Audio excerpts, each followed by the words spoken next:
Important مسئلہ جی آج سامنے آیا. آج ہم لوگ ایک چینل کے ساتھ گئے تھے تو وہاں جا کے ہم نے دیکھا کہ ایک چھوٹا سا کلینک بنا ہوا تھا 4 مرلے کی جگہ پہ, اور اس کے اندر ایک وہ تو شٹ تھا, بالکل دروازے بند, ہر چیز بند تھی. فتح گڑھ کا علاقہ لاہور کا, اور وہاں پہ پتہ یہ لگا کہ جی ایک کوئی پی جی ہیں سروسز ہاسپٹل کے, انہوں نے جا کے ایک آپریشن کیا کسی عورت کا. بچہ تو بچ گیا مگر ماں کی ڈیتھ ہو گئی. میری ایک ریکویسٹ ہے آپ لوگوں سے کہ جتنے بھی لوگ سرجری میں آبویسلی لوگ کرتے ہیں آپریشن, پرائیویٹ سیکٹر سب سے بڑا فائدہ یہ ہے سرکاری ہسپتالوں میں آپریشن کا کہ یہاں سینئرز موجود ہوتے ہیں, سپرویژن ہوتی ہے, آسانی ہوتی ہے. اگر کوئی کمپلیکیشن ہو جائے تو فوری طور پہ مینیج ہو جاتی ہے. پرائیویٹ اسپتال میں مسئلہ یہ ہے کہ وہاں سینئر کوئی نہیں ہوتا, اکیلا ہوتا ہے سرجن. کمپلیکیشن کہیں بھی ہو سکتی, پرائیویٹ میں بھی ہو سکتی, سرکاری میں بھی ہو سکتی, مگر سرکار میں بندے ہوتے ہیں اس کو مینیج کرنے کے لیے, پرائیویٹ میں بندہ کوئی نہیں ہوتا. اسی لیے اکثر جو ہیں وہ آپ نے دیکھا ہوگا کہ ڈیتھس پرائیویٹ سیکٹر میں ہوتی ہیں. یہ چیز لوگوں کے لیے جاننا بھی ضروری ہے, ڈاکٹروں کے لیے بھی. اور میری ایک سرجن سے سب سے ریکویسٹ ہے, ہمارے ایک بڑے سینئر سرجن ہیں, چیئرمین ہے ڈپارٹمنٹ آف سرجری کے, وہ ہمیشہ یہ کہتے ہیں کہ سرجن کو صرف وہ آپریشن کرنا چاہیے جس کی کمپلیکیشن کو وہ اکیلا مینیج کر سکتا ہو. اگر آپ ایک آپریشن کی کمپلیکیشن کو مینیج نہیں کر سکتے تو آپ وہ آپریشن کبھی بھی نہ کریں جب آپ کے ساتھ کوئی سینئر موجود نہیں ہے, کوئی سپرویژن نہیں ہے آپ کی. اور ایک بات ہمیشہ یاد رکھیں کہ بہت سارے جو جونیئر ڈاکٹرز ہوتے ہیں, ہاؤس آفیسرز, ٹرینیز, وہ یہ کہتے ہیں ہم نے اپینڈکس کی, وہ تصویریں لگا رہے ہوتے ہیں, ہم نے اپینڈکس. یار آپ کا کام نہیں ہے, آپ کا کام آپ اپینڈکس کرنے نہیں گئے ہیں وارڈوں میں. آپ کا کام ہے آپ سیکھیں ڈریسنگ کرنا, آپ بیس لائن چیزیں سیکھیں, آپ چھوٹا چھوٹا ایک اپنا کام کریں.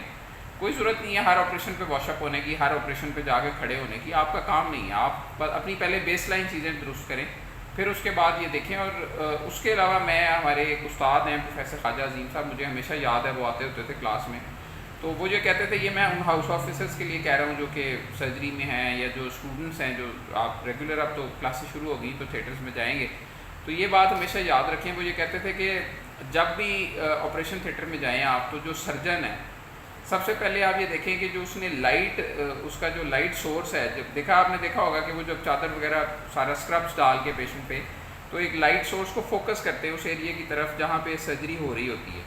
تو وہ اگر کئی سرجن آپ غور سے دیکھیں گے تو ایسے ہوتے ہیں کہ لائٹ کسی اور جگہ پہ پڑ رہی ہوتی ہے اور انسیجن وہ کسی اور جگہ پہ لگا رہے ہوتے ہیں. تو خواجہ صاحب کہتے تھے کہ ایسے سرجن کو جس کو یہ نہیں پتا کہ اس کی لائٹ ٹھیک نہیں ہے, اس کی سرجری نہ دیکھو, وہ ٹیبل چھوڑ کے چلے جاؤ, تمہارا بیڑا غرق کر دے گا. وہ اگر سرجری ایک سرجن آپریشن کر رہا ہے, اس کو کٹ لگاتا ہے, اس کی ہیموسٹیسس اچھا نہیں, یعنی کہ خون کا جو سیکیور کرنا ہیموسٹیسس کو کہ خون رک جائے وہاں پہ, اور ٹیشو بہت زیادہ پوری جو آپریٹنگ فیلڈ ہے وہ بلڈ سے نہ بھری ہوئی ہو. تو اگر اس کی آپریٹنگ فیلڈ بلڈ سے بھری ہوئی ہے اور بہت سارا بلڈ لاس ہو رہا ہے, تو اس سرجری کو نہ دیکھیں, وہ آپ کا بیڑا غرق کر دے گا. وہ سرجن, اگر آپ ایک جونیئر ڈاکٹر ہیں, اس کو سرجری نہیں آتی, آپ یہ اسیس کر رہے ہوتے ہیں ایز این اسسٹنٹ یا ایز اے اسٹوڈنٹ. جب آپ وہاں کھڑے ہیں تو یہ دیکھیں کہ اس کا لائٹ ٹھیک ہے کہ نہیں پڑ رہی وہاں پہ, اس کی جو فیلڈ ہے وہ اس میں بلڈ لاس بہت زیادہ تو نہیں ہے, تو نہیں کہ خون ہوا ہوا ہے سب کچھ اور وہ آپریشن کری جا رہا ہے. اگر ایسی صورتحال ہے وہ ٹیبل چھوڑ دیں, اس کی سرجری نہ دیکھیں, وہ آپ کا بیڑا غرق کر دے گا, آپ کے بھی ریفلیکسز تباہ ہو جائیں گے. تیسری چیز یہ کہ جب وہ کہتے تھے سر کہ جب بھی سرجن دھاگا مانگے نا, وہ کہے جی پرولین 20 پکڑاؤ, پرولین 50 پکڑاؤ, پرولین 10 پکڑاؤ, تو اگر وہ کہے نا یار پرولین پکڑا دو, تو وہ ٹیبل چھوڑ دیں, آپریشن نہ دیکھیں, اس کو کچھ نہیں آتا, کیونکہ اسے یہی نہیں پتا کہ اس ٹیشو پہ کون سا دھاگا لگنا ہے. اور اس کی ٹیشو ہینڈلنگ, چوتھی چیز سر کہتے تھے کہ ٹیشو ہینڈلنگ دیکھیں کہ اس کی ٹیشو ہینڈلنگ کتنی سافٹ ہے, کتنی اچھی ہے. اگر اس کی tissue handling rough and tough ہے, ٹیشو ٹیئر ہو رہے ہیں, ایک تو خون ہوا پڑا ہے سارا, وہاں پہ خون ہی خون نظر آ رہا ہے نیچے, چھوڑ دیں اس ٹیبل کو, اس کا آپریشن نہ دیکھیں. اسے کہیں سر میں یہاں نہیں یہ سرجری دیکھ سکتا, آپ کے ساتھ آپ کو کچھ نہیں آتا, کیونکہ وہ الٹا آپ کے ریفلیکسز تباہ ہو جائیں گے, آپ بھی یہی کام شروع کر دیں گے کل کلا کو.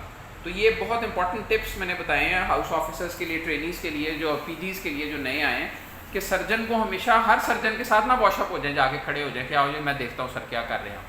ہاں اگر ویسے اسے تنقید کے لیے دیکھنا ہے تو دیکھ لیں, مگر ویسے اس کی سرجری کو کاپی نہ کریں ایسے ظالم آدمی کی جس کو کام نہ آتا ہو. بہت سارے لوگ ہیں جو کہ عطائی ہیں, جو کہ سرجن بنے ہوئے ہیں, پیری فری کے لوگ اندر خاص طور پہ. تو ہمیشہ کوشش کریں کہ مستند سرجن کے پاس جائیں. اور پی جی سے میری ریکویسٹ ہے یار پلیز پرائیویٹ سیکٹر میں آپریٹ نہ کریں, آپ کے بس کا کام نہیں ہے. بہت سارے لوگوں کو کام نہیں آتا, وہ پھر بھی کر رہے ہیں. جس کو کام نہیں آتا وہ بالکل نہ کرے, کیونکہ اس کی کمپلیکیشنز ہیں, آپ کو گرفتار کیا جا سکتا ہے, آپ کے خلاف پرچہ ہو سکتا ہے, آپ کے لیے بہت ساری پرابلمس بن سکتی ہیں.